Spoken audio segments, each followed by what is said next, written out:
വരുന്നത്. Shri doctor B Jayaraj, പക്ഷേ എന്തുകൊണ്ടാണ് മുഹമ്മദ് റിയാസ് വിമർശന വിധേയനായി വരുന്നത് എന്ന കാര്യം ബോധ്യമായിട്ടുണ്ടല്ലോ അല്ലേ?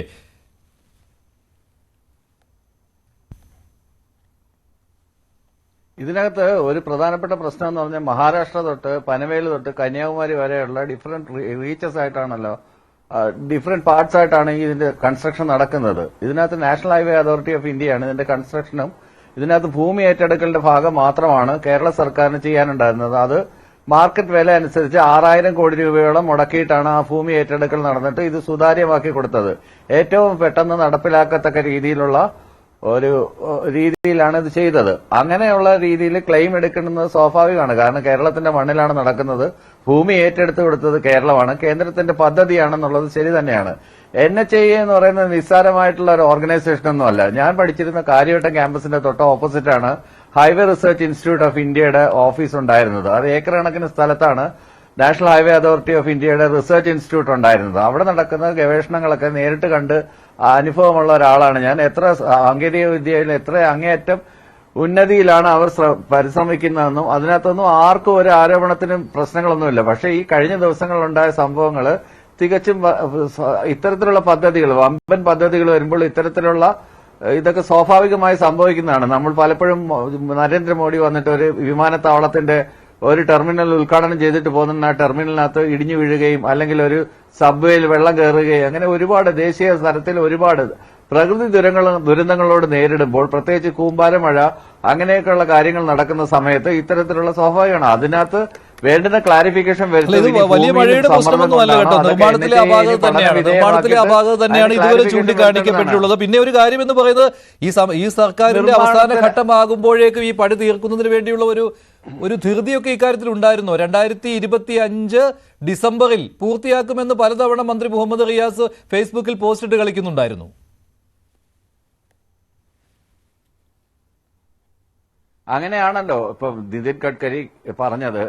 എന്താണ് ഇത്, ഈ 26-ന് മുമ്പ് ഇത് പണി പൂർത്തിയാക്കുമെന്ന് പറഞ്ഞത്. അത് ടൈം ബൗണ്ടായിട്ട് ചെയ്യേണ്ടതാണ്. യുദ്ധകാലാടിസ്ഥാനത്തിൽ ചെയ്യുന്ന രീതിയിൽ തന്നെയാണ് അവരുടെ മൂവ്മെന്റ് എല്ലാ കാര്യങ്ങളിലും ചെയ്തുകൊണ്ടിരിക്കുന്നത്. ഹൈവേ അതോറിറ്റി ഓഫ് ഇന്ത്യയെ നാഷണൽ ഹൈവേ അതോറിറ്റി ഓഫ് ഇന്ത്യയെന്നും ആർക്കും യാതൊരു സംശയമില്ല. പിന്നെ കേരളത്തിന്റെ ഭൂപ്രകൃതി മനസ്സിലാക്കുന്നതിൽ അവർക്ക് എന്തെങ്കിലും പാളിച്ചകൾ പറ്റിയിട്ടുണ്ടോ, അല്ലെങ്കിൽ ഇത്രയും വെള്ളത്തിന്റെ സമ്മർദ്ദം ഉണ്ടാകുമ്പോൾ അല്ലെ വയലിന്റെ മേളിലൂടെ റോഡ് വരുമ്പോൾ ഒലിച്ചു പോകുന്നുള്ള വിഷയങ്ങളും കാര്യങ്ങളൊക്കെ അവർ പഠിച്ചിട്ടുണ്ടോ, അവരത് ഗൌരവമായിട്ട് എടുത്തിട്ടുണ്ടോ, അതോ ഇനി നോർത്ത് ഇന്ത്യയിലും മറ്റു പല ഭാഗങ്ങളിലും വെള്ളം ഇത്ര പ്രശ്നങ്ങളില്ലാത്തത്. ഇപ്പൊ കേരളം മൊത്തത്തിൽ എടുത്തു കഴിഞ്ഞാൽ നമ്മളിപ്പം മഴക്കെടുതിയുടെ കാര്യം തന്നെ കേന്ദ്ര സർക്കാരിന്റെ ഒരു ഉന്നത സംഘം പണ്ടുതൊട്ട് ഹെലികോപ്റ്റർ വന്നിട്ട് നോക്കുന്നുണ്ടെങ്കിൽ ഇവിടെ മുമ്പ് വരുമ്പോഴും ഇതുപോലെ വെള്ളക്കെട്ടുകളുണ്ട്, 56ഓളം നദികളുണ്ട്, കുളങ്ങളുണ്ട്. ഇതൊക്കെ ഇപ്പോൾ പറയുന്നുണ്ട്. ഇതിനു മുൻപ് ഈ ചോദ്യങ്ങളൊക്കെ ചോദിക്കുമ്പോൾ പറയുന്ന ഉത്തരം ഇത് കേരളമാണോ എന്ന് സംശയിക്കേണ്ടി വരും. ഇതൊരു ഏതോ ഒരു വിദേശ രാജ്യമാണ്, അവിടുത്തെ റോഡുകളാണ് എന്ന് സംശയിച്ചു പോവുകയാണ് എന്നൊക്കെ പറഞ്ഞ് ഇവിടെ വലിയ രീതിയിൽ അവകാശവാദങ്ങൾ ഉന്നയിച്ച ഒരു സമയമുണ്ട്. ഇപ്പോൾ അതിൽ പലതും NHAIയുടെ തലയിലേക്ക് കെട്ടിവെക്കുന്നുണ്ട്. ഒന്നും ഇല്ല എന്ന് പറഞ്ഞ് ഞങ്ങൾ ഉത്തരവാദിത്തമില്ല എന്ന് പറഞ്ഞ് കൈ കഴുകുന്നുണ്ട് സംസ്ഥാന സർക്കാർ. യാതൊരു സംശയം വേണ്ട മഞ്ജുഷിന്റെ ഓഫീസ്, ന്യൂസ് 18ന്റെ ഓഫീസ് ഇരിക്കുന്നത് എവിടെയാണെന്ന് എനിക്കറിയാം. അവിടെ നിന്ന് കോവളം വരെ ഒന്ന് പോയി നോക്കിയാൽ മതി. നമ്മൾക്ക് ഈ പറഞ്ഞ സന്തോഷ് ജോർജ് കുളങ്ങര ഉന്നയിച്ച അതേ ചോദ്യം നമുക്ക് ചോദിക്കേണ്ടി വരും. പല വിദേശ രാജ്യങ്ങളിൽ ജോലി ചെയ്തിരുന്ന ഒരാളാണ് ഞാൻ. അപ്പൊ എനിക്ക് വ്യക്തമായിട്ട് അറിയാം ഒരു വിദേശ രാജ്യത്ത് എങ്ങനെയാണ് ഫ്ലൈ ഓവറുകൾ പോകുന്നത്, എങ്ങനെയാണ് അതിന്റെ റോഡിന്റെ കൺസ്ട്രക്ഷൻ എന്നുള്ള രീതിയിലാണ്. കഴക്കൂട്ടം തൊട്ട് ഞാനതിന് ഒബ്ജക്ഷൻ പറയുന്നത് എന്താണെന്ന് വെച്ചാൽ ഇത് കേന്ദ്ര പദ്ധതിയാണ് എന്ന് അംഗീകരിക്കാൻ ഇതുവരെ മടിയായിരുന്നു സാർ. ഇത് കേന്ദ്ര പദ്ധതിയാണ് എന്ന് അംഗീകരിക്കാൻ ഇതുവരെ മടിയായിരുന്നു. ഇപ്പോൾ പക്ഷേ ഈ മണ്ണിടിച്ചിലും ഈ പ്രശ്നങ്ങളുമൊക്കെ ഉണ്ടായപ്പോഴാണ് ഇത് കേന്ദ്രത്തിൻ്റെതാണ്, നാഷണൽ ഹൈവേ അതോറിറ്റി ഓഫ് ഇന്ത്യയുടേതാണ് എന്നൊക്കെയുള്ള ഒരു ക്ലാരിഫിക്കേഷൻ വരുന്നത്. അതിനു മുമ്പ് ജനങ്ങളോട് പറയുന്നത് എന്താണ്, സാധാരണക്കാർ അത് വിശ്വസിക്കുകയും ചെയ്യും. ഇത് സംസ്ഥാന സർക്കാരിന്റെ ഏറ്റവും വലിയ വികസന നേട്ടമാണ് എന്നൊക്കെ പറഞ്ഞാൽ ഇവിടെ അവകാശവാദം ഉന്നയിച്ചുകൊണ്ടിരുന്നത്. ഇതിനകത്ത് രണ്ട് രീതിയിൽ നമ്മൾ ഇതിനെ കാണാം. കുഞ്ഞാലിക്കുട്ടി സാഹിബ് ചോദിച്ചതാണൊക്കെ കഴിഞ്ഞ 9 വർഷമായി കേരളത്തിൽ എന്ത് ചെയ്തു, ആകപ്പാടെ ഒരു ദേശീയ പദ്ധതി പാതയല്ലാതെ അത് ഗഡ്കരിയുടെ പാതയല്ലേ എന്ന് ചോദിച്ചത് കുഞ്ഞാലിക്കുട്ടി സാഹിബാണ്.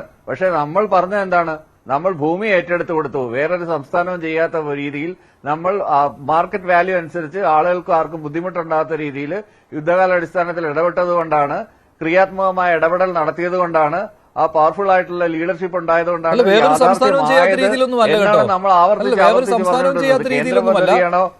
സംസ്ഥാനവും ചെയ്യാത്ത രീതിയിലല്ല കേരളത്തിൽ മുടങ്ങിക്കിടുന്നത്. അത് സംസ്ഥാന സർക്കാർ, ഈ സർക്കാർ വന്നപ്പോൾ വേഗം കൂട്ടി അതിന് 25% ലാൻഡ് വാല്യൂ അത് സംസ്ഥാന സർക്കാർ ഇത്രയധികം വഹിക്കാൻ വില കൊടുത്ത് സമ്മതിച്ചു. അതൊക്കെ ഇത്രയധികം ഉണ്ടായി, വില അതൊക്കെ കൊടുത്ത് സമ്മതിച്ചിരിക്കുന്നു. എടുത്തേക്കുന്ന പക്ഷേ ആ വേറൊരു ഒരു ഒറ്റ സംസ്ഥാനമില്ല. വിഷയത്തിലാണ് ഈ ക്രെഡിറ്റ് മുഴുവൻ ഇത്രയധികം അടിച്ചത്. വില കൊടുത്ത് സ്ഥലം അക്വയർ ചെയ്തേക്കുന്ന വേറെ സംസ്ഥാനമല്ല. ആണ് ഭൂമിക്ക് വില തീർച്ചയായിട്ടും കുറവാണ് നമ്മുടെ മറ്റ് നാട്ടിൽ കൂടെ അല്ലേ സ്ഥലങ്ങളിൽ. ഇത് വരുന്നത്. നമ്മളല്ലേ അതിന് സ്ഥലം എടുത്തു കൊടുത്തത്. അപ്പൊ നമുക്ക് ക്രെഡിറ്റ് ഇല്ലേ?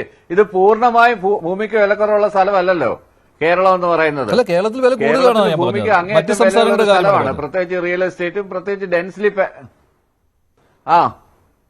മറ്റ് സംസ്ഥാനങ്ങളിൽ ഒരുപക്ഷെ ഏതെങ്കിലും സംസ്ഥാനങ്ങളിലൊക്കെ അങ്ങനെ എടുത്തു കൊടുത്തിട്ടുണ്ടാവും. പക്ഷെ ഇത്രയധികം തുക ചെലവാക്കി എടുത്തു കൊടുത്ത ഒരു സ്ഥലമില്ല.